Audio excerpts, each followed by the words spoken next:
Hello and welcome back to the Fruit of Grisaia, Sachi's route. In the last episode, we discovered what happened to Sachi. After saying goodbye to Yuuji, 2 days later on her 10th birthday, she ran away from home with anger and sorrow, and when her parents finally found her, they got hit by a car. Sachi's father immediately died from the blunt force trauma, but Sachi's mother is still alive. Barely. Let's continue. Did that accident they keep talking about really happen? Several days later, that disbelief still lingering in my mind while I was taken to visit my mom in the intensive care unit for the first time. After carefully disinfecting my hands with alcohol, the nurses dressed me up in a hospital gown just like theirs, then finally ushered me into the room, and just as they told me, my mother was inside. But the person lying on the bed in front of me wasn't the mom I knew. There was a huge oxygen mask covering her mouth, bandages were wrapped around her head, numerous tubes were sticking out of her body connecting her to all sorts of machines. The sight reminded me of nothing so much as the Frankenstein monsters I'd seen in new movies. But this was reality. That day, the accident happened exactly as they told me, and now my mom was sleeping in a nest of machines. In the instant I finally perceived that undeniable fact as a reality, I was struck by a powerful wave of nausea. The hospital room grew dark before me, and in that darkness a fuzzy image flickered before my eyes, disappearing for the briefest of moments only to re-emerge, like some pale, indistinct horror bobbing up and down just beneath the surface of a muddy lake. Unable to endure the sickness swelling up from the core of my body, I vomited up the contents of my stomach on the spot and was hastily carried out of the room by the nurse who accompanied me. After that, I tried to return to the ICU numerous times, but the outcome was always the same. The moment I saw my mother in a hospital bed, I experienced severe nausea and was quickly removed from the room. My doctor took these events very seriously and eventually forbid me from visiting my mom from the time being. That night, I lay awake in bed until well after the lights had been turned out, unable to fall asleep. I hadn't suffered any real injury, so sitting around all day often left me with too much physical energy. Sometimes I would go an entire day without feeling hungry or lie awake in bed for hours. And today, the things I'd heard during the daytime were also weighing heavily on my mind. I lay in my bed staring up at the now familiar tiles from the ceiling and thought about my parents. Dad's gone forever, and even Mom. She might never open her eyes again. Sometimes I'd overhear my uncle talking about it with the nurses in lowered tones. Apparently Mom was sick with something called persistent vegetative state. From what I could figure out, that meant that possibility she'd wake up again was really, really low. Mom's going to be asleep forever and ever. In other words, I'd never be able to talk to her again. A bit of frustration welled up inside me at that thought. That's not fair. It's not fair. But no matter how I tried to deny the reality, nothing would change. Even if my parents' job would no longer keep us apart, the blissful days I'd wished for would never return.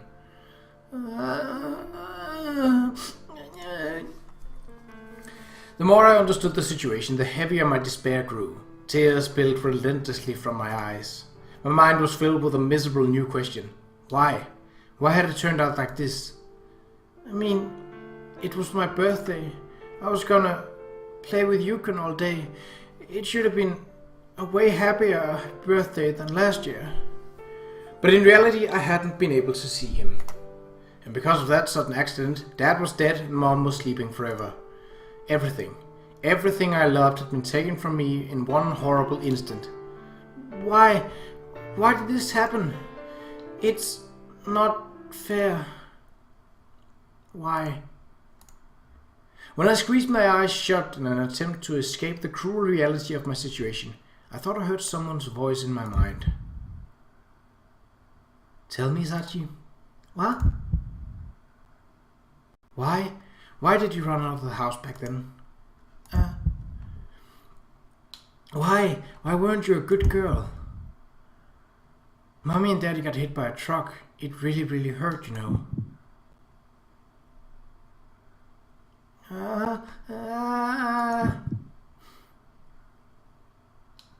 No, no!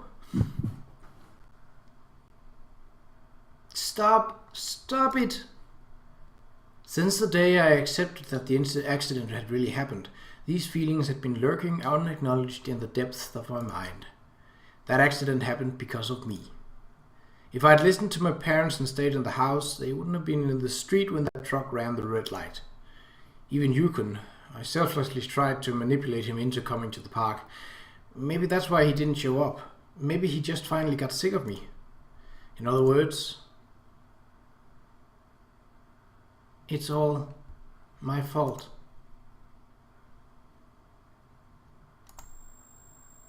As I spoke those words, the ringing in my ears returned for the first time in a while, harsher and shriller than ever before. What is this? A dull paralysis spread through my body, very similar to what I used to experience before fainting from overexertion on the playground. But a venomous chill crawling up my spine clearly signified that this was something else entirely. Something shadowy and unfamiliar and malevolent was attacking my body. My heart thumped violently in my chest, and in that moment the world froze around me. The air wasn't cold. It was solid ice, so frigid as to cause physical pain. My clenched teeth began to chatter loudly. My mouth opened wide. I desperately gulped down oxygen in little gasps, every breath a painful struggle. I was wrong, and something even worse is coming next. The voice rang out in my mind again, as I knew it would. Sachi, why?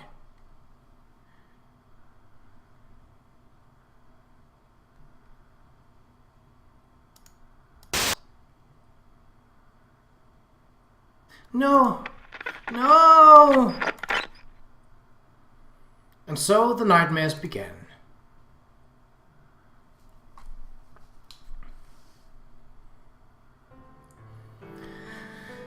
What do you think, Tatyan? Can you eat today? I'm sorry, I'm not hungry. I see. 2 weeks after that horrible night, it had become a daily routine to turn aside the spoonful of food the nurses offered me. At night, when exhaustion overcame me, I was forced to relive the moment of my parents' accident over and over again. By now I had completely lost the will to live. The nightmares didn't just play back my memories of that day, they caused me physical agony incomparable to any suffering I endured while awake. My appetite disappeared in a matter of days, and of course, I couldn't get any real rest. After about a week, my body had grown visibly frail and my natural energy was replaced with lethargy and weakness. 2 days after a concerned nurse reported the situation to my doctor, he came to my bedside and asked me about a bunch of things. Can you hear voices from nowhere in particular? Can you see people who can't really be there? I'm pretty sure the questions were mostly like that, and from my answers it took the doctor no time at all to announce that I was suffering from a specific illness.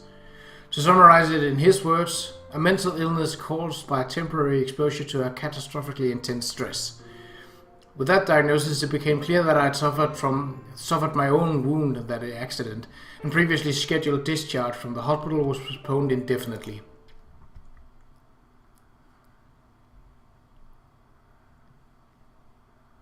Not that my stay had produced any improvements so far. If anything, it was the opposite. The nightmare still tormented me relentlessly, and my treatment had progressed to medication and the IV tube. Through the tube, the nutrients I needed to survive were pumped directly into my veins. Through powerful sleeping pills, they induced temporary periods of oblivious rest. It felt less like I was living and more like I was being kept alive. One day, this stagnant routine was disrupted slightly. I learned that I had been given permission for an outing as part of a new phase of my treatment. Alright, why don't we try walking that way? Okay. I was given permission to leave the hospital, escorted by one of the nurses, on the condition that we stayed well away from both my house and the site of the accident. With no particular destination in mind, we walked aimlessly around the town. Unlike the hospital, which was constantly filled with a sterile antiseptic scent, the town smelled of the season, of people living their ordinary lives. In the distance, I could hear the chattering of grade schoolers on their way home. For the first time in weeks, I wondered vaguely how my friends at school were doing. The change of pace wasn't unpleasant, but my feelings were as dark and clouded as ever. I knew all too well that the physical relief of this moment was only temporary. Unless the doctor drugged me into unconsciousness, I'd see that dream again. The moment of the accident would flash before my eyes over and over, and my body would react as if it was reality twitching in my bed. If I wept in the dream, I woke up with my eyes swollen and red. If I screamed stop in the dream, I woke up with my throat rubbed raw. But worst of all, when the loop finally came to an end, my parents would raise their blood-covered faces from the road and curse me, an incessant bitter rain of hateful words from which I was powerless to escape. Dad died instantly, and Mom lost consciousness soon after the accident. That last part of the dream was fake. I did understand that rationally, but every morning I woke to find the burden of guilt resting slightly heavier on my mind. The border between reality and that cruel fiction grew indistinct. It felt entirely possible that horrible nightmare would stay with me for the rest of my life. I had committed the sin of disobedience. That dream was my punishment for treating my parents cruelly when they tried to celebrate my birthday with me. But if that's true, what should I do from now on? What can I do? It didn't matter how many times I apologized in my dreams. It didn't matter how much suffering those nightmares brought me. This guilt wouldn't simply disappear. It had already grown very nearly unendurable. My heart and mind were on the verge of breaking outright, and still I couldn't find anything close to an answer.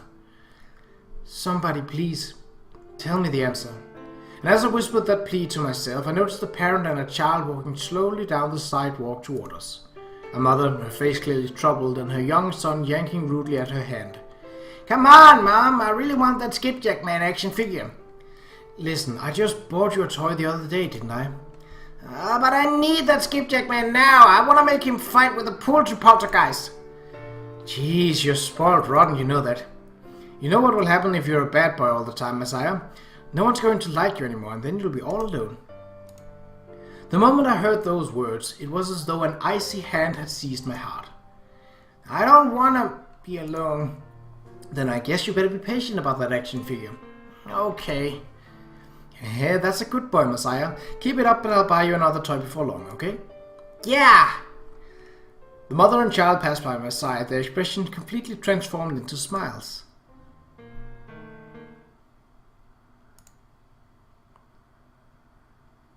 "I see. Now I get it. This really was all my fault. It all happened because I'm a bad girl who doesn't do as she's told. Mom and Dad, even Yukon, they all left me, every single one of them." I muttered those words under my breath, as if to persuade myself they were true, and in the next moment I thought I could hear a switch being flipped inside my mind. In that case, I'll become a good girl. From now on, a really, truly good girl. After that episode, my body underwent a mysterious change. I went to bed that night without any sleeping pills, but nonetheless reached morning without seeing the nightmare. Since the dreams began, falling asleep without medication had always meant a night of terrible suffering. This sudden exception to the rule surprised me greatly. But I didn't really have any idea why the nightmares would have stopped all of a sudden. Maybe I just happened to pull the lucky straw this once. As it turned out, however, these worries were unjustified. The nightmares grew steadily less frequent, and my physical condition improved as well. Observing these changes happily, a nurse told me to keep it up, don't let those bad dreams come back. By a way of encouragement, I promptly focused on engraving those words into my mind. I mustn't see bad dreams anymore. I mustn't see bad dreams anymore. Every time I whispered the mantra to myself, a voice rang out in my head. You mustn't be disobedient. A good girl does what she's told. A bad girl doesn't. And when the voice fell silent, that scene flashed through my mind for the briefest of instants. As a warning, a reminder. I never ever wanted to feel that way again. And so I was determined to become a good girl. If I'm a good girl, I won't lose anything. If I'm a good girl, maybe Mom and Daddy will forgive me someday. I've got to be a good girl. I've got to be a good girl. I've got to be a good girl. I've got to be a good girl. Over time, my mind was filled with those words. When someone asked me to finish my dinner, I cleaned my plate, even if it meant fighting back nausea to stuff food into my stomach. Before long, I was even capable of weighing myself into unconsciousness if someone told me to go to sleep right away after lights out. Yes, certainly. Whenever I said those words and nodded my assent, the nurses called me a good girl, with smiles on their faces. And whenever I heard that phrase, I could feel my sin growing ever so slightly lighter, and my sense of self ever so slightly weaker.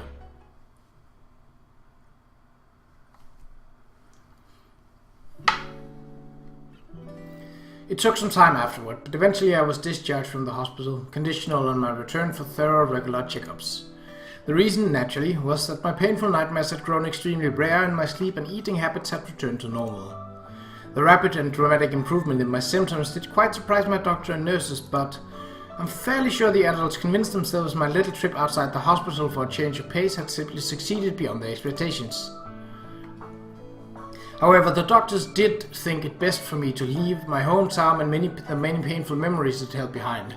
It was decided that I would live with my uncle Akihiro and his wife at their home in Niigata. I never visited my uncle's house even once until the day I moved there, but I didn't feel any anxiety about my new life in a new land. I did know that my uncle and auntie were kind people, and above all else I had a clearly defined path to follow. No matter what my circumstances, I was determined to be a good girl. After all, my new conviction had virtually cured me of those unendurable nightmares. Since Uncle Akihiro was kind enough to carefully prepare everything beforehand, the move went off without a hitch. It was decided that I would transfer into a nearby school after my first week in Niigata. As it turned out, it was a modestly sized school with a fairly small student body. I was the first transfer student in recent memory and received a significant amount of curious gazes as a result. Heard she got caught up in something nasty. Didn't somebody say she got bullied really badly at her last school? At times I heard such rumors whispered in the hallways. Not that any of it bothered me in the slightest. I was entirely focused on making up for the time I'd lost in the hospital. I hadn't even touched a textbook for some time. A good girl does well in school. So, as to keep myself from diverging with that image, I threw myself fervently into my classes, filling every waking moment with study and regretting the need to sleep. Wow, look at that! Why do you keep getting those crazy scores? Were you going to cram school or something? Nah, no cram school. I just don't mind studying that much, I guess. No kidding, so you're just really smart, Sachi-chan. Alright, I'm coming to you next time I can understand something. Sure, anytime. Over time, my diligent new approach to life changed the way my classmates view me. By the time we advanced to the next grade, many looked at me with respect in their eyes. In addition, on theory that a good girl helps others, I would proactively approach those who seemed troubled and offer my assistance.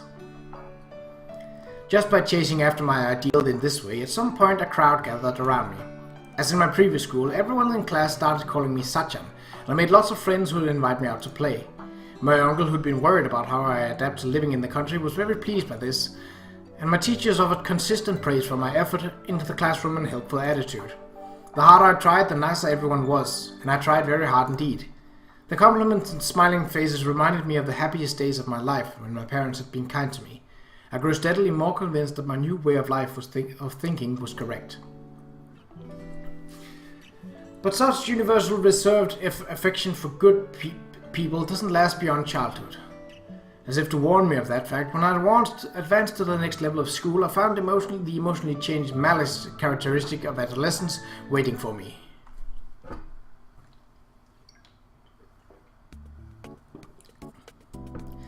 After a few months, I'd gotten thoroughly settled in at my new school. Once again, I attracted a crowd of friendly faces. For the most part, they asked to see my homework, for assistance in some extracurricular activity, or help with their studies. And as I reliably satisfied these requests, the number of people who approached me steadily increased. Apparently they're this super talented saint in Class 1C.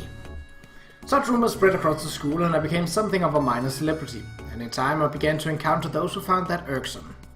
Among them a girl named Hitomi Nakano from my class. Most labeled her a delinquent, and she kept herself largely aloof from the rest of the class, so it came as something of a surprise when one day she suddenly called out to me. Hey, Kamine, take cleaning duty for me today, alright? Sure, no problem. Good, thanks. It began with that trivial favor, no different from those I'd performed for countless others. But Hitomi Nakano repeated that request every time it was her turn to clean the classroom. Of course, I continued to readily accept. And one day, after this pattern had continued for some time, Kamine, take care of it again, okay? Sure, no problem. Is something the matter? Okay, look, how many times have I asked you to do this now? Are you gonna say something or what? I wasn't planning to. Is there anything strange about that? Come on, I'm totally making you do all my chores. You're being bullied here, right? I believe they say bullying exists when the bullied individual feels that it does. In which case, I don't believe it would be accurate to describe this as bullying, since I don't perceive it as such. Are you for real? I could go listen to others. Only bad girls don't do what they're told. I'm just acting on that principle. What the hell? What if I told you to clean for me forever? Are you saying you'd do it? Yes, if you ask me, Nakano-san, I will. Hey, you should talk big. Okay then, forget the eternal clean duty thing. How about you just wipe every window in this school building clean? By yourself. Well, not up for that one, huh? It's alright, that won't be a problem. Although I accepted Nakano-san's request, she didn't seem particularly pleased. In fact, she clicked her tongue in disgust and stalked right out of the classroom. What was she so angry about? Thinking the matter over, I took out a supply of cleaning implements from my locker. And just as directed, I made my way around the school cleaning the windows. After our classroom, I moved over onto the first-year rooms, the hallway, the faculty room, making steady progress. Once the school building was closed, however, my pace was slowed somewhat by the need to hide from the patrolling teachers. Nonetheless, I persevered at my task. Even after the sun fell, I continued wiping in dogged silence.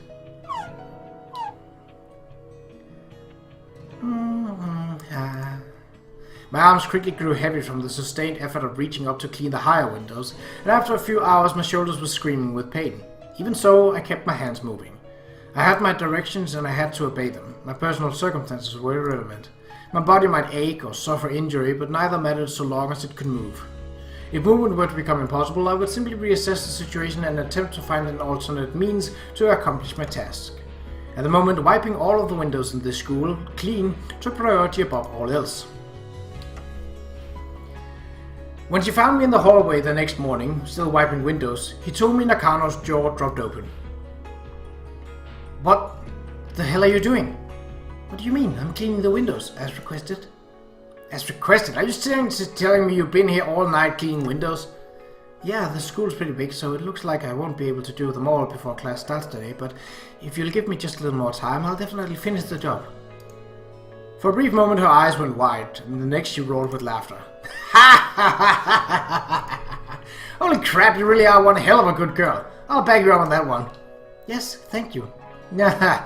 She's actually thanking me? Priceless. Alright, Kamini, you can stop cleaning the windows now. Really? Yeah. In exchange, you're my slave as of today. Okay, sure. Figured. First things first, from now on you're gonna talk to me politely, with respect, right? Also, when I give you orders, I want you to answer with a nice yes, certainly, right away. Got it? Yes, certainly. Ha ha ha ha, yeah, that's the way. Nice work. Thank you very much.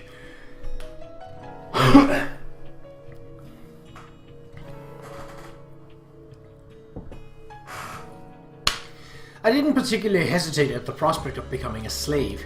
If that was what she wanted from me, and if it was within my power to play that role, I had no reason to object. And so, having assumed the position of Hitomi Nakano's obedient minion, carrying out her orders became the central element of my new daily routine.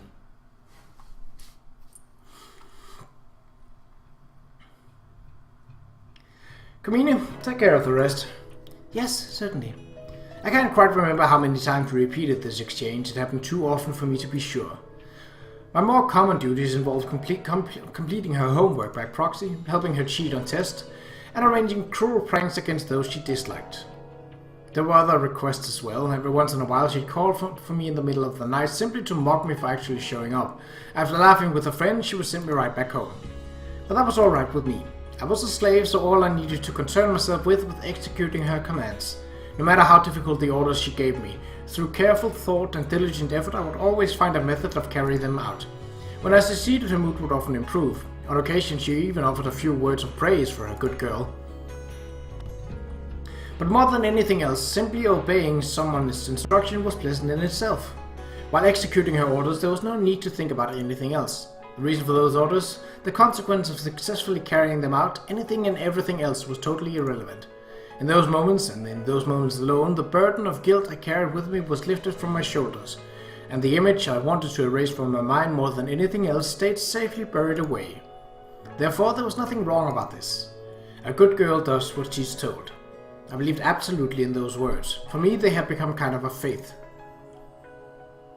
However, not everyone saw things the same way. After about 2 years as a slave, my master began to show signs of discontent with our arrangement. When I answered her orders with a prompt yes, certainly, and a nod, I could see a flash of irritation in her eyes. Perhaps as a result, I soon noticed that orders had escalated in scale and difficulty, and when I returned to report my success, she would respond only with a displeased grunt. Eventually, I asked whether I had done something to offend her. "You can do anything, can't you? Pisses me off." And that was her, admittedly rather irrational, answer. Naturally, when I inquired whether I should fail every so often, but the hell, is that supposed to be sarcasm? This inspired only a more pronounced scowl. "But now that you mention it, maybe having you fail isn't such a bad idea. Huh? Okay, then listen up. I'm going to give you your final order." "My final order?" "That's right. Know those midterms exams we got coming up in 2 weeks? Get rid of them." "The tests?" "A good girl does what people tell her, right? Even if it's a request like that." "What do you think? Up for it?" "Yes, I'm a good girl after all." "There we go. Listen up. You agreed, so there's no backing out. Get it done." "I don't want to hear, 'I'm sorry, I just couldn't pull it off.' After the fact. If you fail, I'll never forgive you. Period. Got it?" "Yes, certainly." From the moment I nodded my head, it was perhaps all but decided that I would end up in Mihama Academy. When she asked if I was up for it, I heard a voice screaming, "Don't," for some corner of my mind. But soon enough, as the image of that day began to flicker its own warning before my eyes, that voice of caution was obliterated without a trace. There was nothing left to stop me. For the next few days, I frantically racked my brains in search of a method to get rid of the scheduled midterm test. How about stealing the test before they can copy them? No, even if I were to find the originals, the test would be recreated, and most of it would earn a brief delay.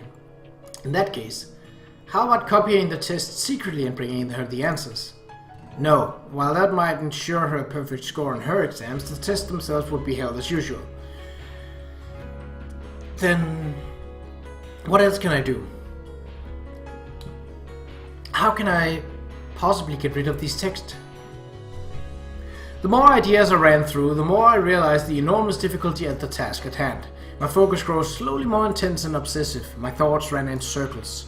To make matters worse, as the day of the test grew inexorably closer, I began to see familiar nightmares I had thought behind me. And so, driven slowly but surely into desperation, I finally arrived at my conclusion. In that case, I can just get rid of the school. With the school gone, the tests and the classes will all be gone too. The moment I spoke those words, my ears filled with a high-pitched, almost nostalgic buzzing, and my consciousness was shrouded in fog. When I came to my senses, I was standing inside my school. At my feet were a pile of kerosene cans, the same sort my uncle stockpiled as fuel for our heaters. Presumably I had carried them from my house to this building over the course of numerous round trips. And indeed my arms and shoulders were throbbing with agony.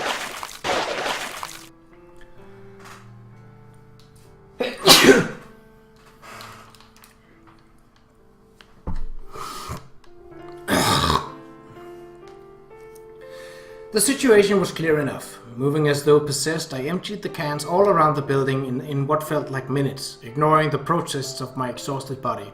And in the end, I stood in my classroom and set the fire. The instant I dropped my match into the kerosene, flames sprouted up as though I'd flipped a switch on the stovetop. The fire spread rapidly down the fuse of oil and into the hallway. In the blink of an eye, the fire spread and grew, feeding off the wooden walls and desks, consuming paper textbooks and cloth bags my classmate had left behind. The flames danced before my eyes. Even from a distance, I felt the heat on my skin. Just as I observed that it was becoming slightly painful to breathe the heated air, a shrill sound of the fire alarm began to resound throughout the building. The classroom I had studied in only yesterday was consumed in a literal sea of fire.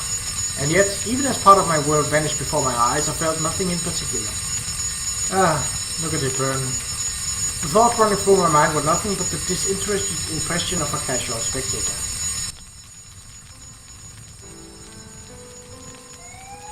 Having determined that it would be impossible to stay in this place any longer, I carefully exited the classroom through the nearest window. As I lowered myself onto the grass outside, I could hear the sound of distant sirens. How far would the flames reach before that fire engine arrived? How much damage before they could extinguish the blaze? No, it no longer mattered. The midterm exams would doubtlessly be cancelled regardless. I carried out my orders. I did what I was told. I was still a good girl. Yes. And as long as I'm a good girl, nothing else matters. So, this is Sachi's past, huh? Although the fire brigade rushed to the scene and extinguished the flames before the building could suffer much structural damage, the main classrooms were reduced to charred wrecks. As it contained the highest concentration of flammable materials in the buildings, the faculty rooms suffered particularly severe damage, and the scheduled midterm examination had to be postponed indefinitely. Rumors that Sachi had been responsible spread quickly throughout the town, and when interviewed by the police, she immediately confessed to total responsibility for the incident. However, her motivation was unclear, and testimony from her classmates revealed that Sachi had been subjected to chronic bullying. Her confession was deemed unreliable, and suspicion came to rest on her tormentors. In the end, the investigators couldn't find any decisive evidence identifying the responsible party, and the arson case was closed without charges. Nonetheless, Sachi's aunt and uncle were disturbed by her confession and abnormal behavior throughout the incident. They had her receive a comprehensive psychiatric examination from a specialist, leading to a secondary diagnosis. Given her overall condition, they were told it would be ill-advised and potentially dangerous for Sachi to continue attending a normal school. Soon after, it was arranged for her transfer to Mihama Academy. In other words, witnessing that accident had damaged Sachi's mind far more severely than was immediately apparent. Considering what I know of her current mindset, I doubt she even regards setting that fire as a mistake. Today, Sachi remains under the guardianship of her childless uncle and aunt, her mother still in the hospital, deep in persistent coma. That would be the rough summary of how things currently stand. I toss the papers down onto the bench and look up at the sky. In other words, there's a lot more to Sachi than I've seen so far. Back then, the only thing I knew was that Sachi's parents were busy with work and didn't pay much attention to her anymore. And these documents are business-like summaries pulled from Ichigaya's databases. I have the basic facts in sufficient detail to speculate, but it's hardly a comprehensive story. At the moment, Sachi is probably the only person in the world who knows the precise nature of the suffering that reshaped her personality so dramatically. Even so, there's only one thing I can say for certain. She suffered an incredibly cruel and abrupt loss at a young age. These 6 flimsy sheets of paper couldn't possibly have contained everything she went through. Yes, I love them both very much.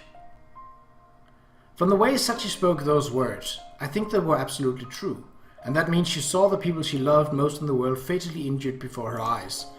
In the reports, her parents are described as a hard-working couple who cared deeply for their daughter. Their reputation in the neighborhood was excellent. Even without knowing the details of their relationship with Sachi, it's easy to understand that losing them would have been shocking and painful under any circumstances. What's more, it happened on her birthday. And from the dates, it must have been the day after I said goodbye. At the time, my friendship with the girl at the playground had become my strongest source of emotional support, if the same had been true for Sachi as well. In a single day, she lost her closest family members and her closest friend. So those words she's so fond of. Good girl, bad girl. She tried to drag me around the playground with an arbitrary promise. She ran out of her house that day without listening to her parents, and all of a sudden she found herself alone. Her thought process isn't difficult to imagine. I was a selfish bad girl and everyone went away. From now on I have to be a good girl and do what I'm told. Carried to an extreme that's no different from turning yourself into an obedient, thoughtless robot. When the teachers tell her to work hard at her studies, she works hard. When some idiots tell her to wear a maid uniform, she never takes it off. Her own will and intentions behind the others are irrelevant. Performing them to the letter is the whole point. Doing what she's told is an end in itself. Sachi was only a child at the time. This simplistic, obsessive obedience was the sole coping method she could find. The only way she could escape her regret and guilt. No one has the right to blame her for that. Sachi stopped thinking for herself as a self-defense mechanism. Her wounds were so severe that she lost the ability to distinguish between right and wrong. that warped absolute allegiance to her principles culminated in the school arson incident. To take the most extreme possible example, if someone unambiguously ordered Sachi to kill someone right now, she might commit murder without hesitation. The commandment she'd imposed on herself is a dangerous thing, a brittle wall as likely to harm as to protect. All things considered, might have been lucky it was only Arson. The more people know about Sachi's abnormality, the greater the risk of someone attempting to exploit it. An event like that was all but inevitable. For the same reason, it makes sense that she was transferred to this academy, with its small student body and limited contact with the outside world. The question now is whether I can actually do anything with this knowledge. I might be sitting here analyzing other people's abnormalities, but I'm not a well-adjusted person myself by any stretch of the imagination. Can I, of all people, help someone regain normality? If there's one thing that gives me hope, it's the expression I saw on Sachi's face back then. Thinking it over now, I'm even more firmly convinced that her smiles have always been artificial, forced things. But just at once, something was clearly different. Something that makes me think I can bring her back. Might sound like a flimsy ground for optimism, but at our first meeting my master took one look at me and declared, "We can still fix this one." That's why I'm here today. Come to think of it, my master told me something once. Accepting a favor isn't anything to be ashamed of, kid, but not returning it is. There's no need to overthink this. From that perspective, it's really very simple. Back then, Sachi's presence in my life saved me, and today I have a chance to repay the favor. That's enough for now.